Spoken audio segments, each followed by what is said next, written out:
Haleluya. Puji nama Tuhan. Shalom, selamat pagi Bapak Ibu.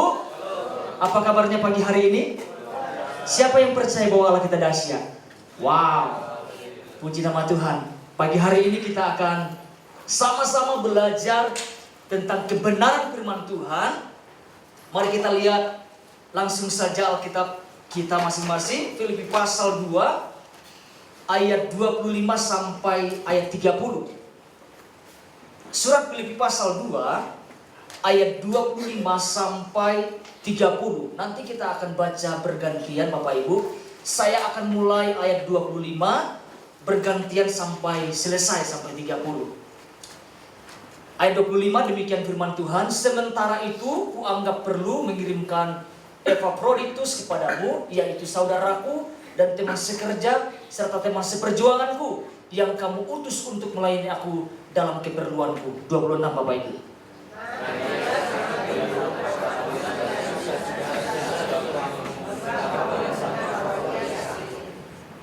Memang benar ia sakit dan nyaris mati, tetapi Allah mengasihi dia, dan bukan hanya dia saja, melainkan aku juga, supaya duka citaku jangan bertambah-tambah.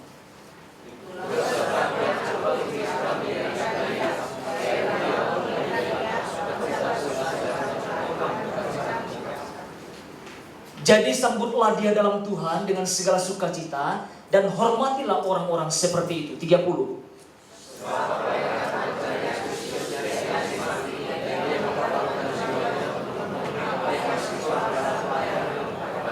Puji nama Tuhan. Yang menjadi dasar perenungan kita pagi hari ini, ayat 30. Saya akan bacakan sekali lagi buat setiap kita Bapak Ibu. Sebab oleh karena pekerjaan Kristus, ia nyaris mati, dan ia mempertaruhkan apa? Jiwanya untuk memenuhi apa yang masih kurang dalam pelayanmu kepadaku. Yang menjadi pesan Tuhan bagi kita berbicara, rela berkorban untuk sesuatu yang lebih penting. Rela berkorban untuk sesuatu yang lebih, haleluya, yang lebih penting. Bapak Ibu yang terkasih dalam nama Tuhan Yesus Kristus, Epafroditus ini adalah salah satu contoh, salah satu teladan bagi gereja Tuhan masa kini. Kenapa saya bilang dia sebagai teladan, sebagai contoh? Karena gini, hatinya luar biasa. Epafroditus ini hatinya sangat luar biasa Bapak Ibu. Dia rela berkorban untuk apa? Pekerjaan Kristus di dalam kehidupannya. Kalau kita belajar lebih dalam lagi, siapa sih Epafroditus ini Bapak Ibu? Dia adalah seorang jemaat biasa, seperti kita. Tapi hatinya, kegigihannya dalam melayani Tuhan, pengorbanannya, kita perlu akui jempol Bapak Ibu. Inilah gambaran keteladanan yang Epafroditus perlihatkan kepada gereja Tuhan masa ini, bahkan masa yang akan datang. Kita sudah membaca firman Tuhan. Secara fisik Epafroditus sakit keras, betul ya Bapak Ibu ya. Alkitab mengatakan gini, nyaris mati. Sakit parah seperti itu. Epafroditus ini punya alasan untuk tidak bisa mengorbankan sesuatu di dalam kehidupannya. Karena dia punya alasan.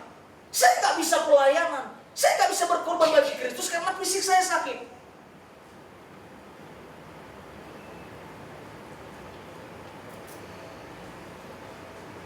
Bapak Ibu, kalau kita kan mungkin masuk angin saja sudah telepon pendeta, betul ya? Pak pendeta, saya nggak bisa hadir, saya masuk angin jadi nggak bisa pelayanan, tolong cari pengganti saya. Kadang-kadang kita seperti itu. Kadang-kadang hujan aja kita nggak mau berkorban bagi Kristus. Kadang-kadang migran saja kita nggak mau datang, kadang-kadang menggagalkan pelayanan kita, nggak mau berkorban bagi Kristus. Tapi apa yang dilakukan oleh Epafroditus Bapak Ibu? Dia rela mengorbankan sesuatu untuk Tuhan. Dasarnya apa Bapak Ibu? Apa sih dasarnya Epafroditus ini? memberikan atau mengorbankan yang terbaik bagi Kristus. Satu kunci karena cinta. Bersama-sama katakan karena cinta. Wow. Kita memutuskan untuk hadir pada pagi hari ini atas dasar apa Bapak Ibu? Atas motivasi apa kita datang kepada Tuhan? Saya percaya atas dasar kasih kita datang kepada Tuhan pada pagi hari ini. Haleluya. Kita mau berkorban bagi Kristus.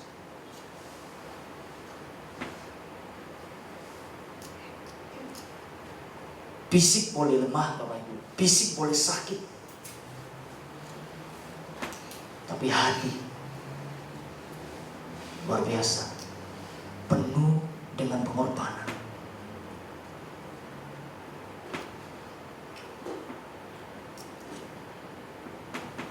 Bicara tentang korban Bapak Ibu, berkorban, kita boleh merenungkan tentang perjuangan yang dilakukan oleh para pahlawan kita. Kita bebas hari ini, kita merdeka hari ini karena ada sebuah pengorbanan yang besar. Ada perjuangan yang mereka lakukan untuk setiap. Kita bisa bebas beribadah. Kita bisa bebas melakukan sesuatu karena ada orang-orang yang berkorban bagi kita. Ada orang yang bisa membayar harga sampai kita bisa bebas melakukan apa saja. Sekarang ini saya merenungkan tentang pengorbanan para pahlawan Bapak Ibu. Mereka bisa memberikan nyawa mereka untuk kita, bangsa Indonesia. Ternyata itu nggak cukup. Ternyata Yesus pun melakukan hal yang sama, jauh lebih hebat. Dia menebus kita dengan darahnya di kayu salib, Bapak Ibu yang terkasih dalam Tuhan Yesus Kristus. Kita bisa lihat Yohanes pasal 3 ayat 16. Firman Tuhan mengatakan karena begitu besar kasih Allah akan dunia ini, sehingga ia telah mengaruniakan anaknya yang tunggal, supaya setiap orang yang percaya kepadanya tidak binasa, Alkitab mengatakan, melainkan beroleh hidup yang kekal. Ada korban. Yesus mengorbankan dirinya untuk kita. Dasarnya apa? Kasih.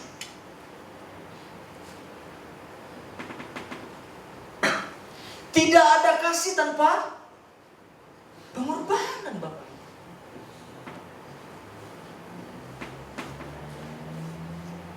Yesus melakukan itu karena dasarnya kasih. Kasih yang sangat luar biasa.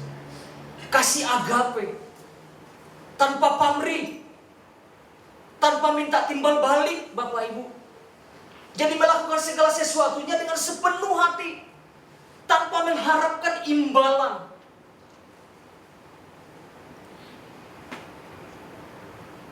Tanpa ada udang batu di balik bakwan Bapak Ibu, ya kan? Yesus lakukan itu dengan dasar yang sangat kuat. Karena dasar kasihnya kepada setiap kita Bapak Ibu. Pertanyaannya gini, kalau Yesus rela mengorbankan dirinya bagi setiap kita, apakah kita rela berkorban bagi Kristus? Kita mau rela nggak berkorban bagi Kristus Bapak Ibu? Mau nggak kita terlibat mengambil pekerjaan Tuhan? Saya percaya setiap kita siap.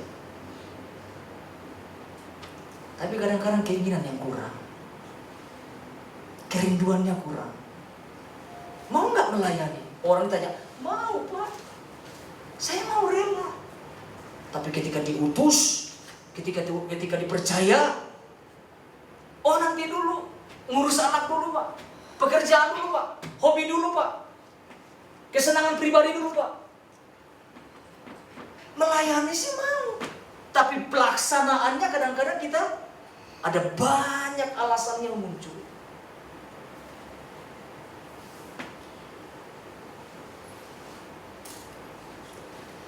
Bicara tentang rela berkorban Bapak Ibu, saya merenungkan Tuhan, saya sudah buat apa sih buat Saya sudah lakukan apa sih untuk Tuhan? Jangan-jangan saya tidak lakukan apa-apa. Jangan-jangan saya nggak berbuat sesuatu yang besar buat Tuhan. Jangan-jangan saya hanya jadi penonton. Jangan-jangan saya hanya menuding diri saya sendiri. Tuh lihat tuh ada pekerjaan Tuhan, tuh ambil. Kadang-kadang kita bertolak belakang ketika Tuhan berbicara lewat hati kita.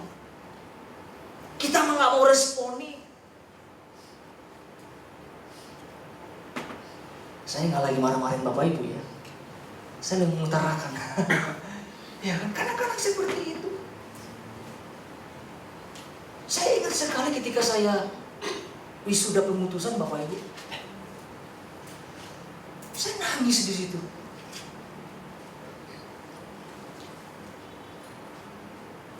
Ladang telah menguning, itu pesan-pesannya.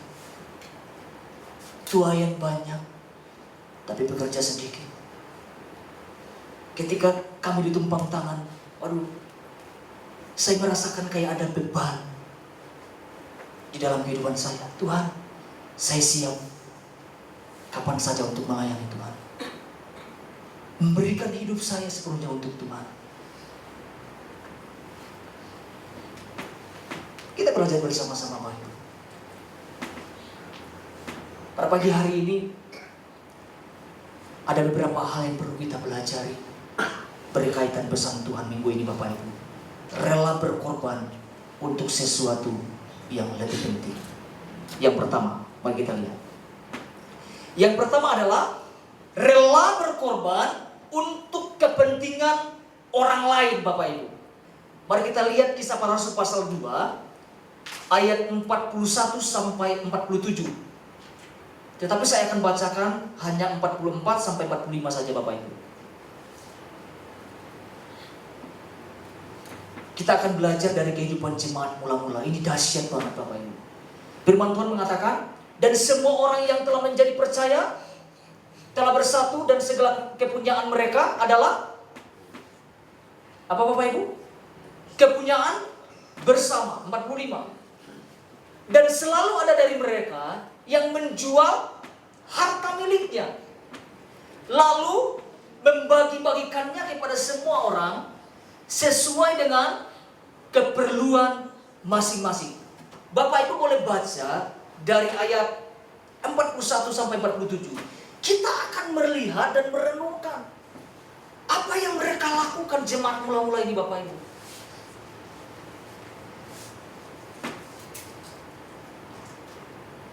Ketika saya mempelajari ini, saya tidak lagi melihat ada kepentingan diri sendiri di situ. Saya tidak lagi melihat ada kehendak sendiri di situ. Tapi mereka apa yang mereka lakukan? Mereka saling berbagi satu dengan yang lain. Alkitab mengatakan Bapak Ibu, mereka apa? Menjual apa? Harta mereka. Untuk apa? Membagi-bagikan kepada orang lain. Bukankah itu berbicara tentang sebuah pengorbanan? Kadang-kadang kita sulit untuk berkorban bagi sesama kita. Ada istilah partikel horizontal betul ya. Kasih kepada Tuhan, kasih kepada sesama. Kalau kita nggak mau berbagi buat orang lain, apakah itu memuliakan Tuhan?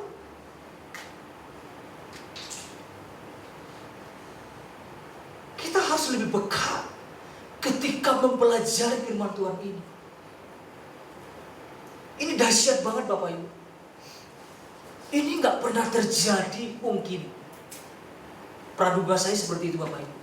Kita mungkin nggak bisa lihat lagi cara hidup seperti itu di zaman jemaat mula-mula Bapak Ibu. Mereka saling berbagi satu dengan yang lain.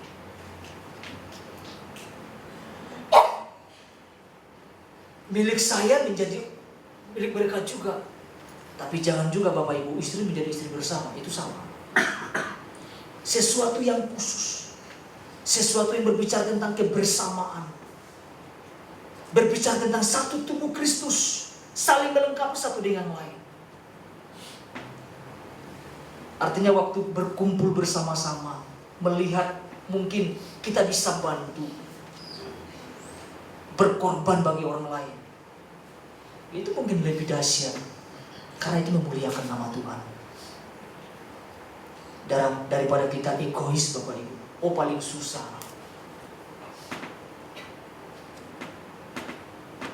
Emang tidak gampang di akhir zaman Bapak Ibu. Selfish. Bukan selfie ya Bapak Ibu. Melihat dirinya tanpa melihat orang lain.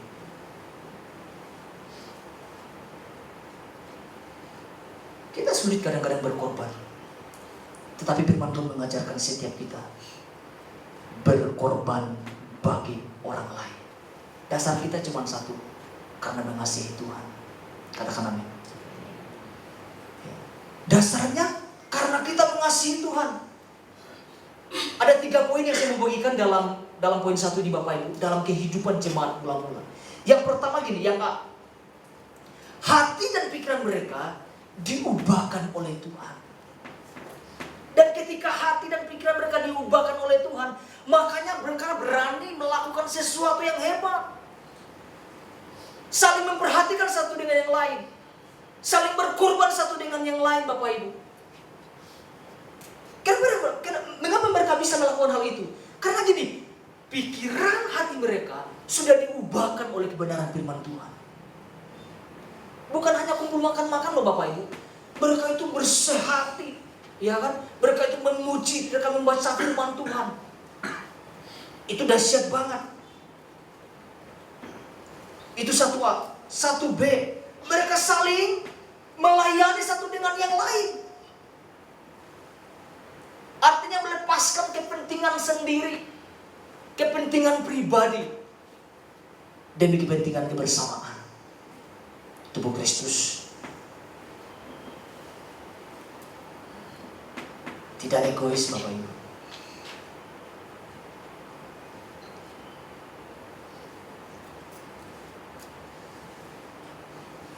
Satu C, mereka hidup dalam kesatuan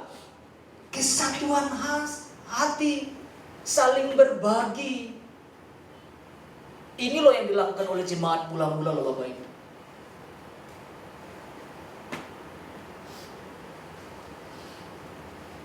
Mau berkorban bagi orang lain. Mungkin kita lebih rohani Bapak Ibu, Tuhan percayakan. Mungkin ada keluarga-keluarga kita yang belum mengenal Tuhan. Mau gak kita memberikan waktu kita untuk mengajarkan firman?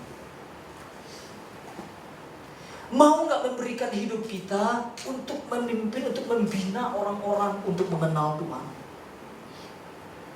Kadang-kadang kita kan suka mengabaikan ya Bapak Ibu ya. Baca firman Tuhan sendiri aja. Nanti kamu juga ngerti sendiri. Tanpa ada sebuah pembinaan. Kita di tempat ini ada pengajaran Bapak Ibu. 1 orang pun diajar ya Pak ya. Wow. Saya suka datang pelayan hari Kamis, doa puasa. Ada jemaat yang suka. Udah ibadah masih ikut pengajaran. Oh, Marbun, saya mau izin ya. Saya mau ikut pengajaran yang dibawa. Wow. Kadang saya suka tanya, berapa orang yang hadir? Cuman berdua? Cuman sendiri? Tapi mau mengajar. Kalau buat kita bagaimana Bapak Ibu? Oke, boleh saya mengajar, tapi janjian di mall ya. Oh, pasti cepat Bapak Ibu. Boleh saya mengajar, tapi harus di rumah makan ya. Bukan bersoal tempat, tapi ada kerelaan enggak? Itu yang saya maksudkan. Bukan karena tempat, tapi ada kerelaan enggak untuk berkorban bagi jiwa-jiwa. Saya mau berenungkan ini Bapak Ibu. Kalau jemaat mula-mula melakukan ini kalau terjadi di dalam gereja Tuhan, tubuh Kristus, saya percaya firman Tuhan mengatakan jumlah mereka makin hari makin bertambah. Karena apa? Ada korban di sana. Setiap ada korban pasti ada namanya pertumbuhan, Bapak. Setiap ada korban pasti ada buah yang dihasilkan. Firman Tuhan mengatakan, ujilah aku kalau aku tidak melakukan. Kalau kita melakukan sesuatu yang besar untuk Tuhan, Tuhan mengatakan, ujilah aku. Tuhan akan memberikan lebih besar dari apa yang kita berikan untuk Tuhan. Jadi kita mau belajar bersama-sama Bapak Ibu. Kita merenungkan kembali. Kita mau kasih yang terbaik bagi Tuhan, amin. Haleluya. Itu poin yang pertama Bapak Ibu. Rela berkorban untuk kepentingan orang lain. Yang kedua adalah rela berkorban untuk kepentingan kerajaan surga. Filipi pasal 2 ayat 30 Bapak Ibu. Ini perlu kita betul-betul mempelajari secara dalam Bapak Ibu. Ini saya suka dengan kalimat ini. Sebab oleh karena pekerjaan Kristus, ia nyaris mati. Ini kita perlu garis bawahi. Sebab oleh karena pekerjaan Kristus, ia nyaris mati. Dan ia mempertaruhkan jiwanya untuk memenuhi apa yang masih kurang dalam pelayananmu kepadaku. Oleh karena pekerjaan Kristus. Katakan pekerjaan Kristus. Artinya gini Bapak Ibu, seluruh kehidupannya Epaphroditus ini mempersembahkan atau mengorbankan seluruhnya untuk kemuliaan bagi Tuhan. Hartanya, waktunya, segala miliknya. Bahkan nyawanya sendiri. Alkitab mengatakan Epaphroditus ini sakit keras Bapak Ibu, tapi mau menolong Paulus dalam pelayanan. Mau pergi bersama dengan Paulus untuk pelayanan. Karena apa? Pekerjaan Kristus.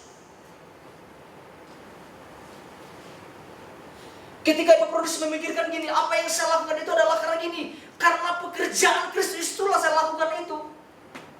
Karena pekerjaan Kristus itulah Epaphroditus mengorbankan dirinya. Orang kalau sakit gak mau pelayanan lagi Bapak Ibu. Tapi Alkitab menekankan ini, sakit keras. Nyaris mati itu hampir.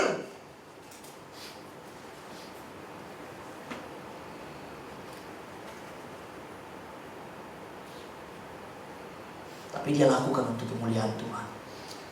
Berani bayar harga.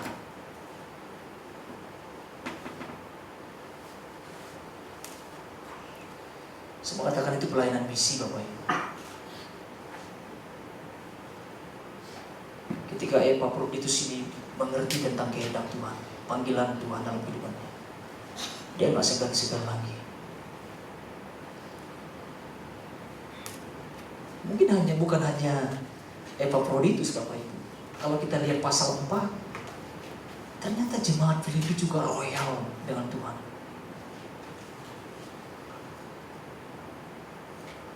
Nanti Bapak Ibu boleh baca. Ada anak-anak Tuhan, orang-orang percaya, jemaat Filipi, yang juga mengorbankan sesuatu yang mereka miliki. Memang tidak tercatat.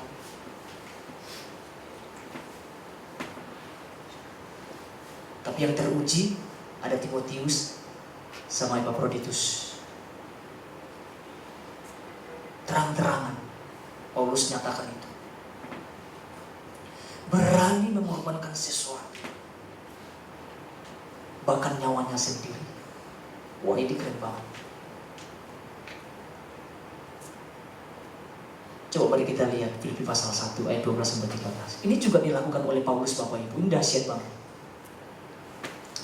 Apa yang dilakukan oleh Paulus ini dahsyat banget. Ini dia sedang menyampaikan kesaksiannya kepada jemaat Filipi tentang apa yang dialaminya ketika dia menyampaikan firman Tuhan, memberitakan Injil. Dikatakan seperti ini, aku menghendaki saudara-saudara supaya kamu tahu bahwa apa yang terjadi atasku ini justru telah menyebabkan kemajuan Injil. Sehingga telah jelas bagi seluruh istana dan semua orang lain bahwa aku dipenjarakan karena apa? Karena Kristus. Ini bicara tentang apa Bapak Ibu?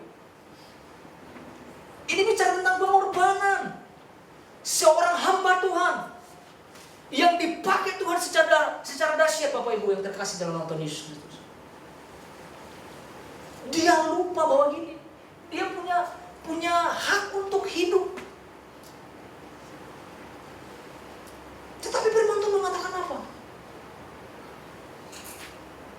Dipenjara karena Injil. Mengorbankan dirinya sendiri untuk kepentingan apa? Kerajaan surga Bapak Ibu. Paulus ngerti ketika Tuhan memilih dia untuk sebuah pekerjaan besar, dia tahu untuk apa? Untuk melakukan hal semua itu. Untuk kepentingan kerajaan surga. Bukankah di Matius pasal 28 mengatakan, pergilah, jadikanlah, baptislah, ajarlah. Itu kan yang Tuhan wariskan kepada setiap kita, kepada gereja Tuhan saat ini. Bukankah waktu kita pergi memberitakan Injil? Bukankah waktu kita melayani Tuhan? Perlu pengorbanan? Oh iya, perlu pengorbanan Bapak Ibu. Mungkin kita nggak perlu bermisi untuk pergi jauh. Tapi apa yang kita punya sekarang? Kita bisa terlibat. Tuhan, aku ambil bagian. Tuhan, aku mau ambil pekerjaan itu. Tetapi aku nggak bisa pergi Tuhan. Tetapi aku nggak bisa bangun dan sebagainya. Aku kasih buat Tuhan apa yang saya miliki. Paulus diutus Bapak Ibu. Paulus nangkap ini. Dalam pelayanannya kita tahu Paulus nggak pernah menyusahkan jemaat yang dia buka, jemaat yang dia rintis, Bapak Ibu. Dia nggak minta-minta. Tapi ada jemaat Tuhan yang berkobar-kobar untuk membantu, untuk terlibat dalam hal pelayanan, dalam hal kepentingan kerajaan surga. Ada jemaat Filipi Bapak Ibu. Saya percaya setiap kita rindu untuk mengambil bagian ini. Pertanyaannya buat setiap kita gini Bapak Ibu. Berani nggak kita berkorban bagi Kristus? Bapak Ibu berani? Halo? Berani. Bisik-bisik aja ya. Kita harus ambil bagian. Tuhan telah memilih setiap kita. Tuhan telah menetapkan setiap kita Bapak Ibu. Untuk apa? Untuk terlibat dalam panggilan besar ini. Untuk kepentingan kerajaan surga. Artinya gini, kita harus siap dipakai. Kita harus rela memberikan apa saja untuk kemuliaan bagi Tuhan. Amin Bapak Ibu. Waktu kita, ya kan betul ya? Hobi kita, pekerjaan kita, mungkin harta yang kita miliki, sebagian atau mungkin serelanya kita berikan yang terbaik bagi Tuhan. Bukan karena paksaan, bukan karena dilihat gembala, bukan karena dilihat pemimpin, bukan. Tapi kita lakukan semuanya itu untuk kemuliaan siapa Bapak Ibu? Untuk kemuliaan bagi Tuhan, untuk pekerjaan Tuhan di dalam kehidupan setiap kita. Saya percaya dua hal ini Bapak Ibu dapat memperlengkapi setiap kita.